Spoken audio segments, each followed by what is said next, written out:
할렐루야. 하나님께서 이 자리에 함께 하십니다. 하나님께서 우리를 통하여서 영광 받으시길 원하시는 줄 믿습니다. 우리 같이 한번 이렇게 고백할까요? 하나님께서 우리와 함께 하십니다. 아멘. 그렇습니다.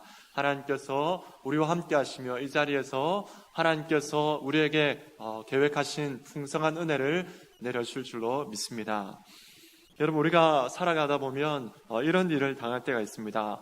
굉장히 억울한 일을 당했습니다. 그런데 아무도 내 말을 믿어주지 않는 것입니다. 그럴 때 여러분 어떻게 해야 되겠습니까? 여러분, 그럴 때가 있지 않습니까? 나는 정직한데, 나는 바른데, 나는 거짓을 행한 것이 아닌데 아무도 내 말을 믿어주지 않습니다. 그럴 때는 우리는 어떻게 해야 되겠습니까? 여러 가지 방법들이 있겠지만 우선은 내가 말한 것이 진실임을 나의 행동으로 나타내야 될 것입니다. 나의 행동으로 나타내게 되면 내 말이 거짓이 아니라 진실이라는 것이 드러나게 되어지고 그 가운데에서 나의 모습이 사람들에게 정직하게 이렇게 보여지는 것이 증명될 것입니다. 그래서 이 말은 행동은 말보다 훨씬 그 능력이 있다라고 말씀드릴 수가 있습니다. 여러분, 오늘 말씀해 보면 이렇게 하나님께서 우리에게 보여주는 것이 있는데 하나님께서 말씀하시고 난 다음에 그 말씀이 진실임을 증명하시는 그런 말씀이 바로 욥기의 말씀이다라고 말씀을 드릴 수가 있습니다. 여러분, 하루는 하나님 앞에 그리고 하나님의 아들들 앞에 사탄이 왔습니다. 그런데 이 말씀해 보니까 하나님께서 먼저 사탄에게 말씀하십니다. 어떻게 말씀하십니까? 네가 욥을 주의하여 보았느냐?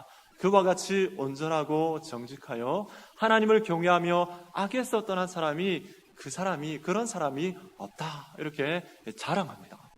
하나님께서 왜 먼저 욥에 대해서 사탄에게 자랑하실까요? 하나님께서는 이 일을 통해서 자신의 말이 정직하고 자신의 말이 참 진리인 것을 증명하기를 원하시는 것입니다. 여러분, 욥의 시대적 배경이 언제인지 아십니까? 욥이 언제 사람인지 여러분 아십니까? 그 정답을 아시는 분은 계시겠지만 모른다고 생각하고 제가 몇 가지 힌트를 드릴 테니까 여러분 맞춰보십시오 한번. 욥기의 이제 마지막에 보면 욥이 몇 년 정도 살았는지 나이를 짐작할 수 있는 말씀이 나옵니다. 욥이 고난을 받고 난 다음에 42장에 가면 욥이 하나님 앞에 다시 회복되어서 갑절의 복을 받습니다. 그런데 그 말씀의 마지막에 보니까 그런 복을 받고 몇 년을 더 살았냐면 140년을 더 살았습니다. 그런데 여러분, 욥이 고난받기 전에 자녀가 몇 명 있었습니까? 10명 있었죠. 10명 있었는데 그 자녀들이 다 장성했습니다. 그러면 10명의 자녀를 낳고 장성하려면 한 몇 년 정도 걸리겠습니까? 최소한 한 5, 60년 정도 걸리지 않겠습니까? 그래서 한 60년 정도 잡으면 욥의 전체 나이가 한 몇 살 정도 되겠습니까? 60 더하기 140 하면 200살 정도 될 것입니다. 200살 정도 된다 생각하면 성경속에 이제 머리가 이제 이렇게 돌아가시죠, 그죠? 성경 속에 이제 추측이 되시죠. 성경 속에 나오는 인물 중에 한 200살 정도 산 사람이 어느 시대일까 한번 생각해 보시고, 그 다음에 오늘 욥기 1장에 보면 또 그리고 마지막 24장에 보면 하나님 앞에 번제를 드리는 장면이 나옵니다.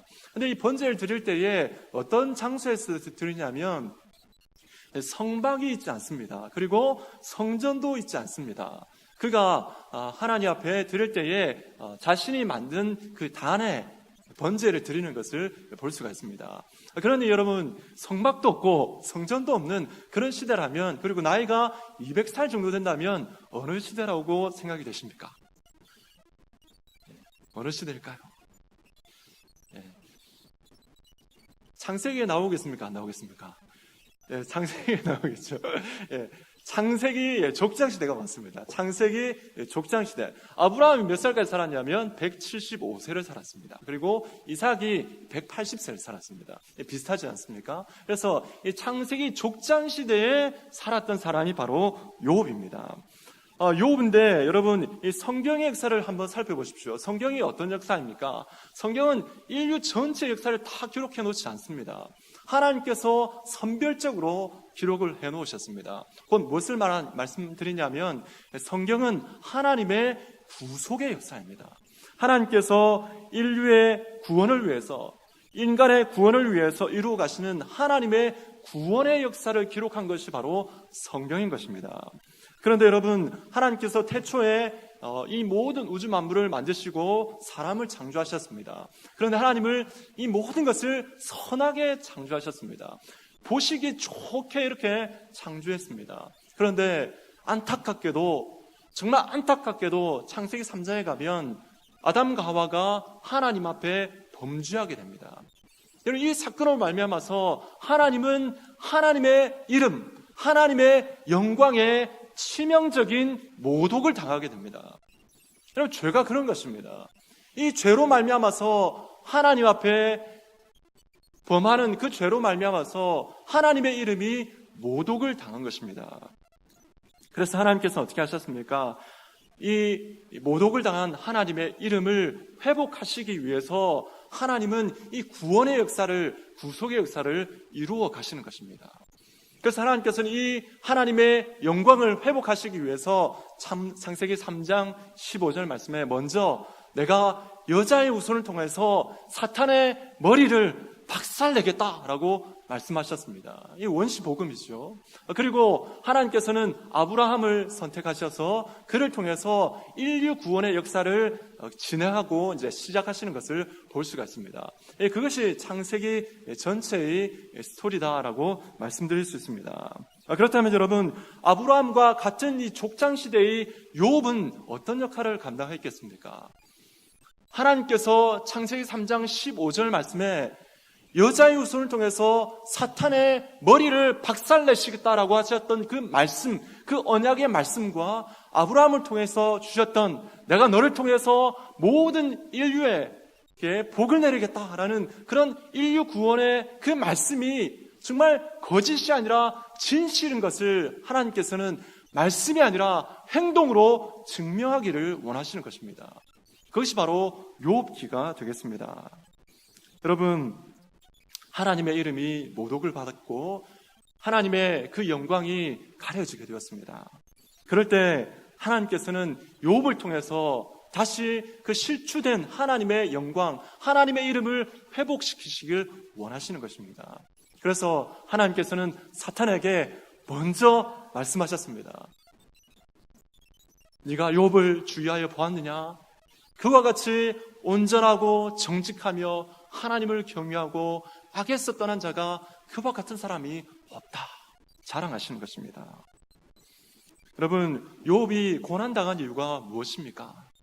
욥이 고난당한 이유가 무엇이겠습니까? 욥은 자신의 고난을 잘 알지 못했습니다. 그렇지만 하나님은 분명한 목적이 있었습니다. 바로 하나님의 영광을 위해서 고난을 받은 것입니다. 하나님의 실추된 그 이름의 영광을 회복하시기 위해서, 그 실추된 이름의 영광을 회복을 증명하시기 위해서 하나님께서는 욥에게 고난을 허락하셨던 것입니다. 여러분, 사탄은 우리를 유혹해서 하나님의 영광을 가리게 만듭니다. 더 정확하게 말씀드린다면 사탄은 우리를 유혹해서 넘어뜨려서 하나님의 이름이 욕을 먹게 하시고 모독을 당하게 하는 것입니다. 그렇지만 하나님께서는 그 모독당한 자신의 이름을 결코 그대로 두지 아니하십니다. 하나님은 자신의 이름이 모독당하는 것을 결코 용납지 아니하시고 다시 회복시키길 원하십니다. 여러분, 한번 잘 생각해 보십시오. 하나님께서 자신의 이름을 얼마나 귀중히 여기시는지 모릅니다. 자신의 독생자 예수 그리스도는 내어주실 수 있습니다. 내어주셨습니다. 그렇지만 자신의 이름의 영광은 그 누구에게도 빼앗기지 아니하겠다라고 하나님께서는 우리에게 말씀하셨습니다. 여러분, 이사야 48장 11절 말씀입니다. 이사야 48장 11절 말씀 우리 같이 한번 읽겠습니다. 같이 읽습니다. 시작. 나는 나를 위하여 이를 이룰 것이라. 어찌 내 이름을 욕되게 하리요 내 영광을 다른 자에게 주지 아니하리라. 아멘. 그렇습니다. 여러분, 하나님께서는 자신의 이름을 결코 다른 자에게, 그 어떤 존재에게 빼앗기지 아니하고 자신의 이름을 욕되게 하지 아니하겠다라고 말씀하셨습니다. 여러분, 우리의 존재 이유가 무엇입니까? 우리가 구원받은 이유가 무엇입니까? 바로 하나님의 영광을 위한 것입니다. 하나님의 그 이름의 영광을 회복하기 위해서 하나님께서 말씀하셨던 그 언약의 말씀이 참 진리임을 증명하기 위해서 우리는 이 땅 가운데 구원받은 자로 이 땅을 살아가는 것입니다. 여러분, 우리가 살아갈 때에 이럴 때 있지 않습니까? 하나님 앞에 내가 믿음으로 산다고 하지만 때로는 나 자신을 볼 때에 참 내가 그 하나님의 영광보다는 나를 위해서 살아갈 때가 참 많은 것 같습니다. 나를 위해서 하나님 앞에 믿음 생활하는 것 같고, 나를 위해서 하나님의 교회에 나오는 것 같고, 나를 위해서 하나님 앞에 나와서 기도하는 것 같은 그런 느낌이 들 때가 있습니다. 그렇지만 여러분, 우리는 분명히 우리의 삶을 다시 점검하면서 하나님 앞에 내 존재 이유가, 내가 구원받은 이유가 오직 하나님의 영광을 위한 것임을 우리가 다시 한번 기억하고 믿음으로 서야 될 줄로 믿습니다. 여러분, 에베소서 1장 12절 말씀을 우리 함께 읽도록 하겠습니다. 에베소서 1장 12절 말씀입니다. 시작. 이는 우리가 그리스도 안에서 전부터 바라던 그의 영광의 찬송이 되게 하려 하심이라. 아멘. 이 말씀에 보니까 전부터 바라던 이렇게 기록되어 있습니다. 하나님의 영광이 찬송이 되길 원하는 이 간절한 소망이 전부터 바라던입니다. 여러분, 언제부터 바라셨던 것입니까? 여러분, 창세기 3장에 하나님의 영광이 실추되어지고 욕을 먹었던 그 순간부터 하나님께서는 간절하게 바라셨던 하나님의 이름의 영광을 회복하는 그 놀라운 그 회복의 소망을 하나님께서는 지금 우리들을 통해서 이루시기를 간절히 원하시는 것입니다. 성도 여러분, 우리의 삶과 우리의 고백을 통해서 하나님의 영광을 드러내는 그런 삶을 다시 한번 회복합시다. 그래서 하나님의 영광의 이름이 회복되어지고 또 그것을 통해서 하나님의 말씀이 참 진리임을 증명할 수 있는, 진리를 증명하는 그런 증거의 사람들이 우리가 되어야 될 줄로 믿습니다.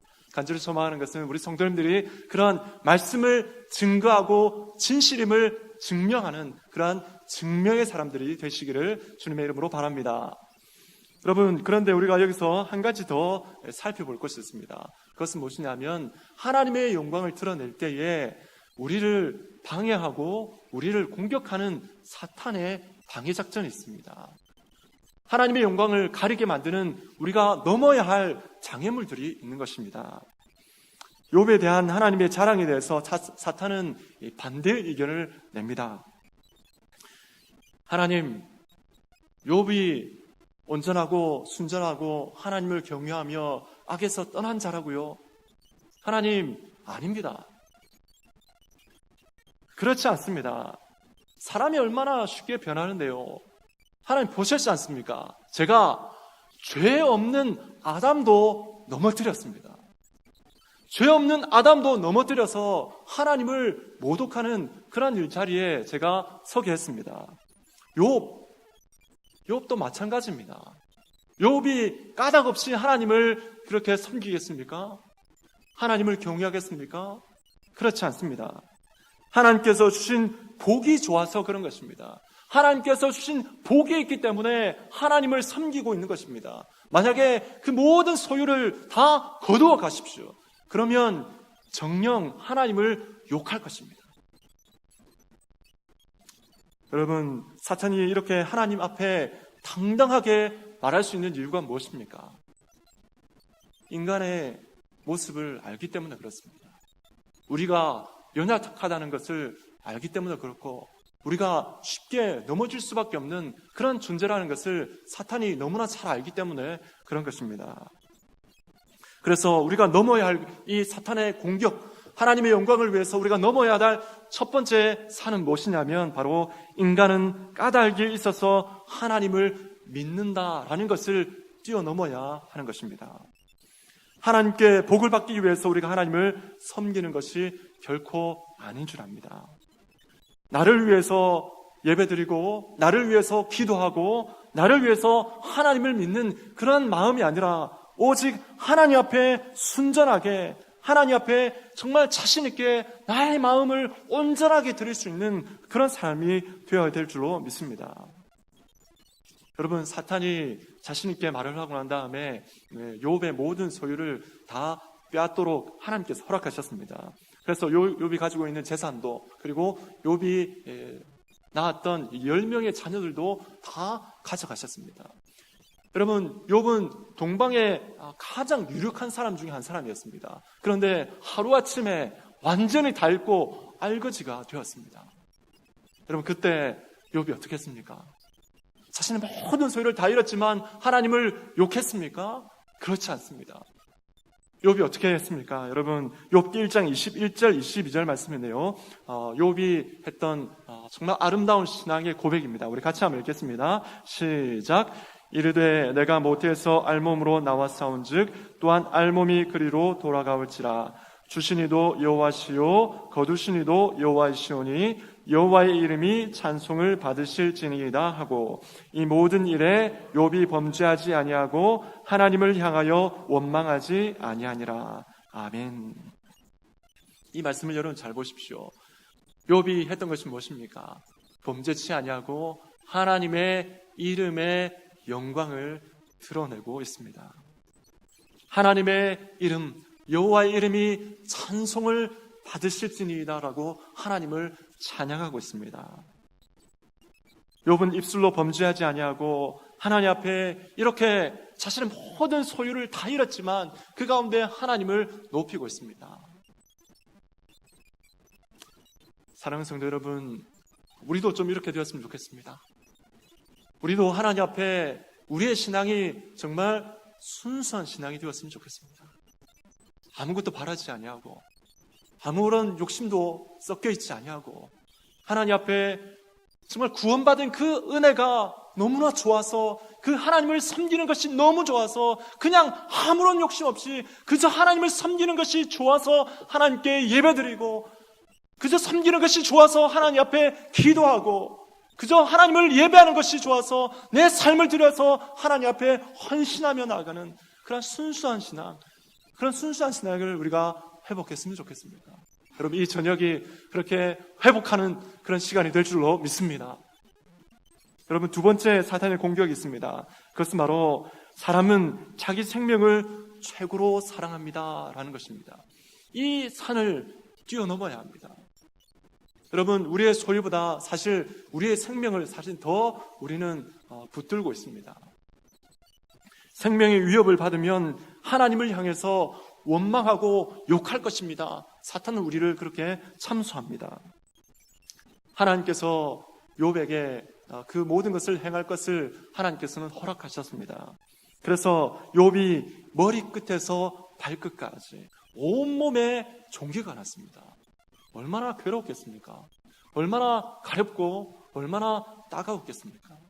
그래서 이 기와자국을 들고 재에 앉아서 자기 몸을 이렇게 팍팍 긁고 있었던 것입니다. 그런데 어떻습니까? 그 옆에서 자기 아내가 무엇이라고 말합니까? 당신이 그래도 당신의 온전함을 지키느냐? 하나님을 어떻게 하고요? 하나님을 욕하고 죽으라 합니다. 여러분, 욕하고 죽으라, 무엇을 말하는 것입니까? 사탄의 앞잡이가 되어 있는 것입니다. 창세기 3장에서 하나님의 이름이 모독을 받았던 것처럼 너도 하나님을 욕하고 죽어라.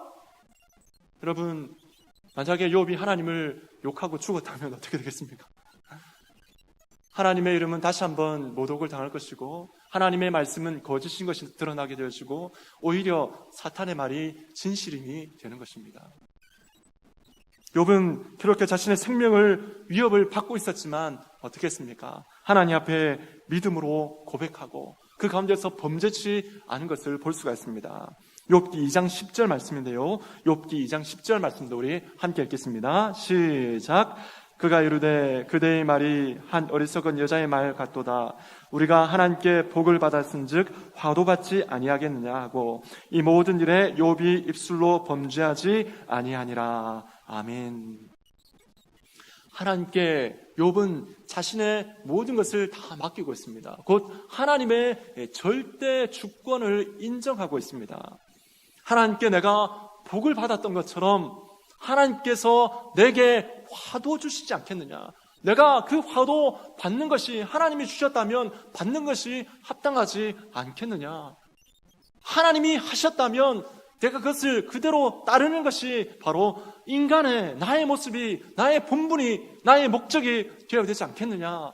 여러분, 이렇게 우리에게 말하고 있는 것입니다. 여러분, 하나님은 우리의 생명보다 귀하신 분이십니다. 하나님께서 우리에게 어떤 일을 행하시든지 우리는 그것에 대해서 하나님 앞에 원망할 수 없습니다. 하나님 앞에 그저 하나님께서 행하셨기 때문에 제가 신뢰하고 하나님께서 행하셨기 때문에 제가 믿고 순종하며 나아갑니다. 하나님께서는 분명히 이유가 있어서 내가 알지 못하는 것이라 할지라도 하나님은 분명히 이유가 있어서 이런 일을 저에게 하신 줄로 믿습니다. 여러분, 이러한 신앙의 고백이 있어야 될 줄로 믿습니다. 바로 욥의 신앙 고백이 바로 이런 고백이었습니다. 사탄의 참소에 대한 하나님의 대답은 이런 것입니다. 욥을 보아라. 그가 나를 사랑한 것은 단순히 내가 주는 복 때문이 아니란다. 하나님이 나를 알고 진실로 나를 사랑하는 것이란다. 자기 생명보다 나를 더 사랑한단다. 라는 것이 하나님의 대답입니다. 이 욥을 통해서 하나님은 하나님의 그 말씀이, 그 언약의 말씀이 참 진실임을 증명하셨던 것입니다. 여러분, 이 시대를 우리가 살아가고 있습니다. 하나님께서는 우리를 통해서도 하나님의 그 이름이, 하나님의 그 진실된 말씀이 참 거짓이 아니라 참 진실임을 증명하길 원하십니다. 여러분, 이 시간, 이 저녁에 우리가 좀 이렇게 하나님 앞에 고백하면서 하나님 앞에 나아갔으면 좋겠습니다. 하나님께서 나에게 아무것도 주시지 않으셔도 하나님을 믿겠습니다. 지금보다 더 신실하게 헌신하며 살겠습니다. 내 가진 것을 다 가져가셔도 하나님을 원망하지 않고 오직 하나님의 이름을 위해서 그 고난을 달게 받겠습니다. 지금 당장 내 생명을 거두어 가시더라도 감사하며 받겠습니다. 여러분, 이런 신앙의 고백이 우리 가운데 있기를 원합니다.